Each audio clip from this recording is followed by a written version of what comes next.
Sa ibang balita, 4 na miyembro at mastermind ng tinatawag na termite gang arestado. Naturang grupo itinuturo na nasa likod ng pagnanakaw sa ilang establishmento sa Central Zone. Si Ryan Lesiges sa sentro ng balita. Hating gabi noong July 14 nang pasukin ng mga kalalakihang ito, napawang mga nakatakip ang muka ang convenience store na ito sa Tarlac. Sa kuha ng CCTV ng tindahan, makikita ang 4 na kalalakihan na ito na tila may hinahanap. Sa isa pang kuha ng CCTV, makikita na kinukunan na ng litrato ang ilang vault. Maya-maya pa, makikitang buhat-buhat na ng mga sospek ang vault hanggang sa tuluyan na itong naisakay sa kanilang getaway vehicle. Ayon sa Police Regional Office 3, ang grupong sumalakay sa convenience store ay termite gang. Ang grupo na ito ang nasa likod ng pagnanakaw sa isang bangko sa Nueva Ecija at robbery sa Tarlac. Pinasok nila, so pinutas nila ng ilalim.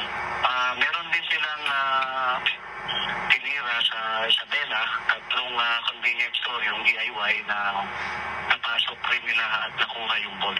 They are termite originally, member ng termite, then termite gang, then nag-divert na sila dito sa pagpasok na sa mga convenience store kasi mas mabilis daw. Siyempre, may pinubutas kayo, it will take days, weeks or months.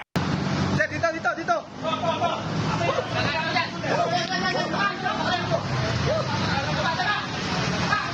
Matapos ang isinagawang backtracking sa kuha ng CCTV, natunton ng mga otoridad ang mga suspect. Nang ma-corner ang mga ito, ay agad silang pinadapa kung saan kabilang sa naaresto ay ang mastermind ng grupo. Yes, siya yung may warrant of arrest, kasong frustrated murder at robbery. Nakuha mula sa mga suspect ang iba't ibang plaka, sasakyan na gamit nila at iba pang mga kagamitan na ginamit sa krimen. Bukod sa 4 na naaresto, tinutugis na rin ng PNP ang 2 pang kasamahan ng mga ito.